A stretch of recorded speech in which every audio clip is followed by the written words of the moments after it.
Kita sering lupa dalam hal ini. Kita hanya merasa cukup menyediakan waktu untuk Tuhan di pagi hari. Lalu selebihnya, taruhlah 24 jam, kita gunakan 1 jam, selebihnya 23 jam untuk siapa?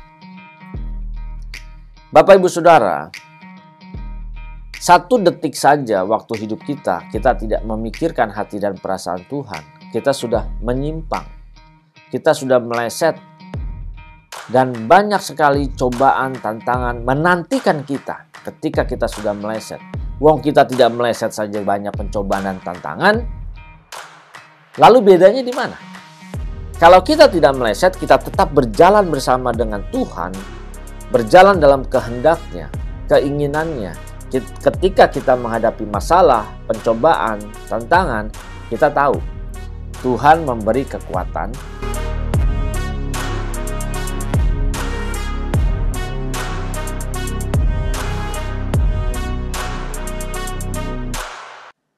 Shalom Bapak Ibu Saudara yang dikasihi Tuhan.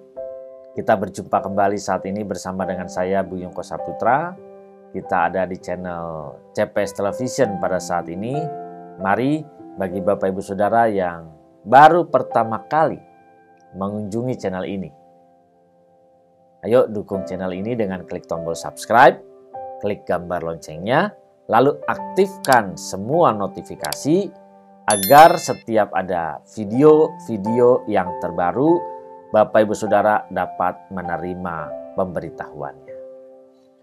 Hidup kita ini 24 jam. Waktu yang kita miliki dalam satu hari adalah 24 jam. Dan dalam satu minggu ada 7 hari. Bagaimana cara mengisi hari-hari hidup kita setiap hari? Bangun tidur. Taruh bangun tidur jam berapa Bapak Ibu Saudara? Jam 5 atau jam 4. Lalu apa? Berdoa.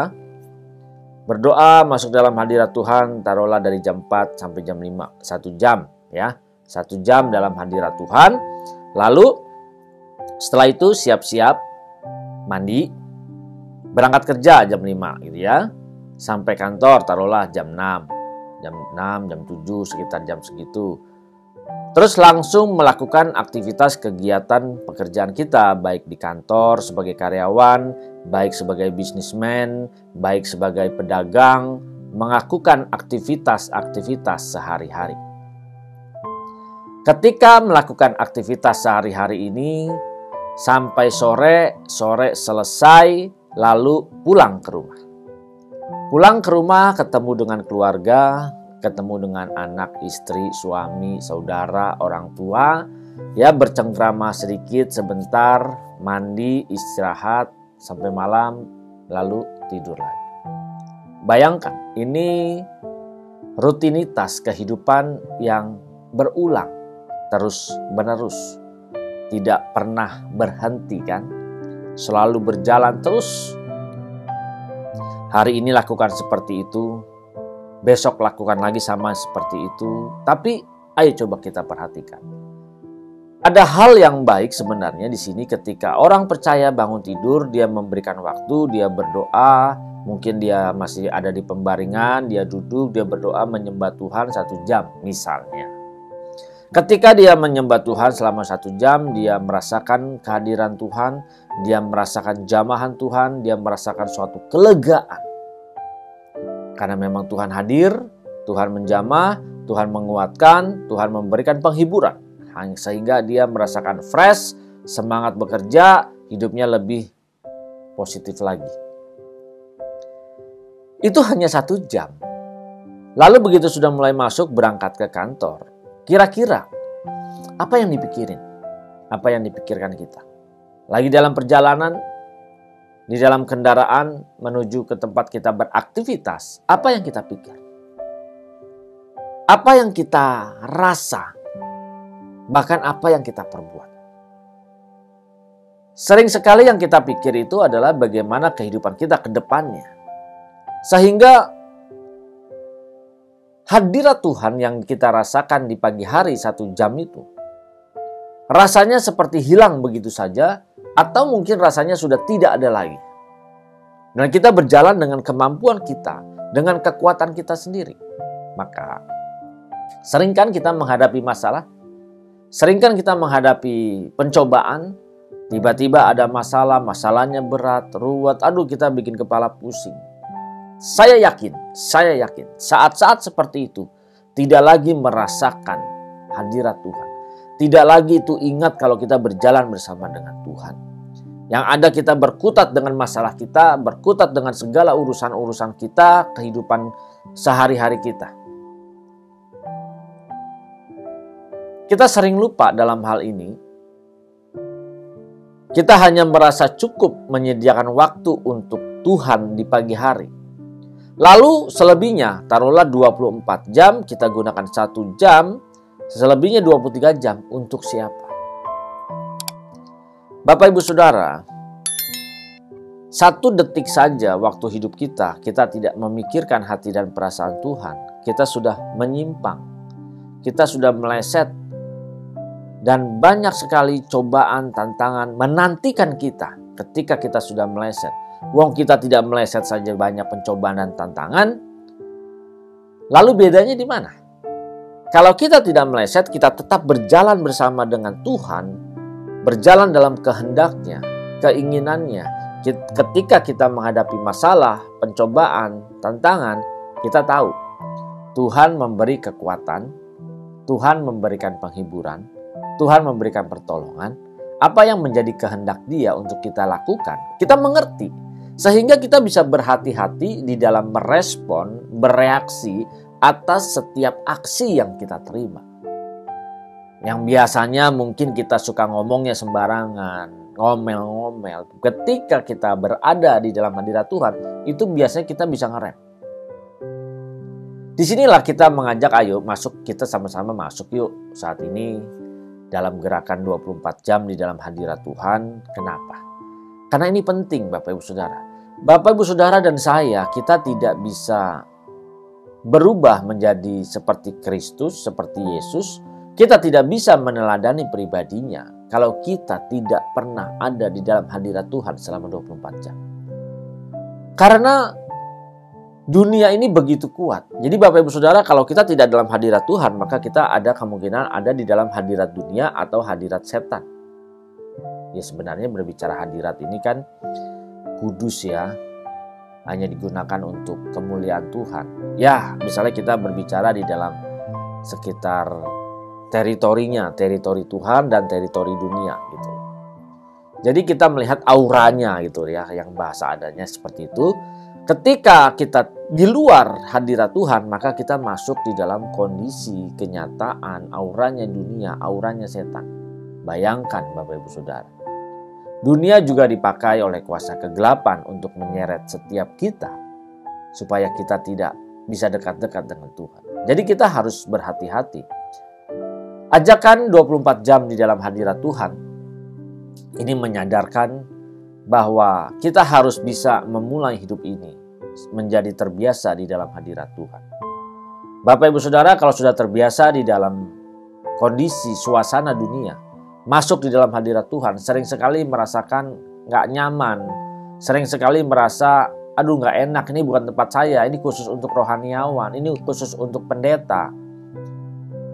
Sadar tidak Bapak Ibu Saudara, kalau kita tidak bisa bertahan di dalam hadirat Tuhan, bagaimana mungkin kita bisa masuk di surga di mana Tuhan ada di sana?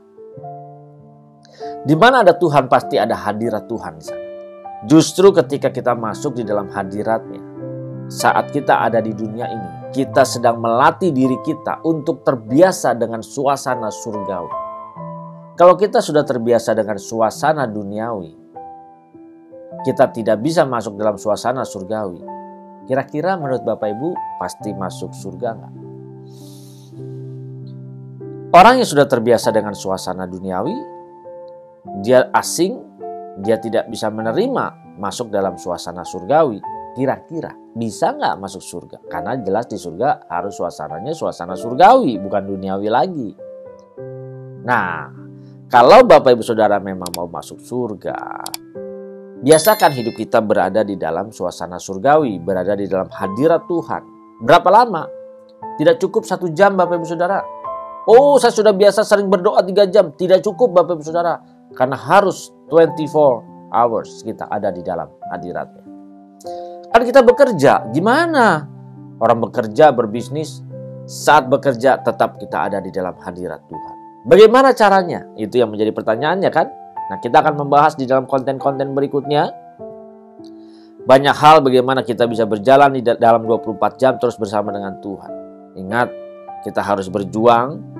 Jangan bawa suasana hadirat Tuhan hanya 1 jam saja di dalam kehidupan kita, tapi sepanjang hidup kita, 1 hari, 24 jam, 7 hari seminggu, kita harus bisa berada di dalam hadirat Tuhan.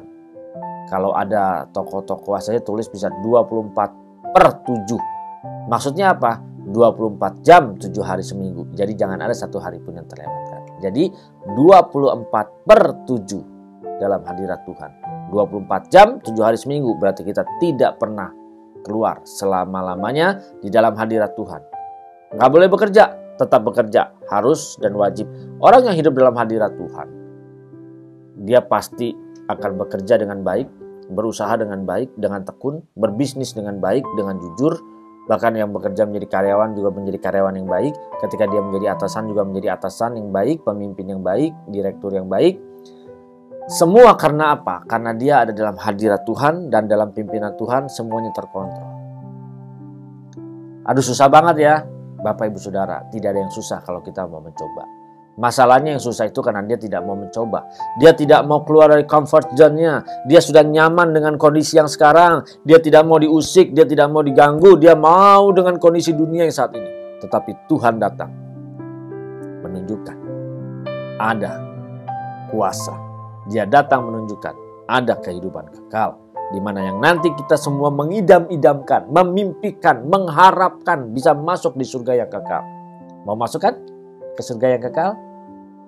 Biasakan dari sekarang ini merasakan suasana surgawi 24 jam 7 hari seminggu di dalam hadirat Tuhan. Mari bagi Bapak Ibu Saudara yang selama ini mungkin hidup semaunya sendiri, masih mengikuti dunia, masih mengikuti keinginan daging, emosi jiwa kita, bertobatlah. Mari kita banting haluan, banting setir, kita mulai masuk dalam gerakan 24 jam 7 hari seminggu dalam hadirat Tuhan.